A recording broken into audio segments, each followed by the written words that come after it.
Hey, Shorty, those real Rice Krispies? Huh? You got genuine Kellogg's Rice Krispies? Always. Give you $1 for them. I'd rather have the Rice Krispies. Make it a whole lot of dollars. Buy yourself a motorbike. Wow! Uncle Woody, look at all the money I got for some Rice Krispies. $100.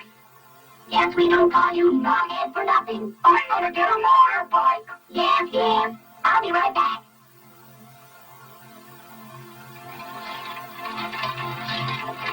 They look mighty good, but no snap, no crackle, no pop.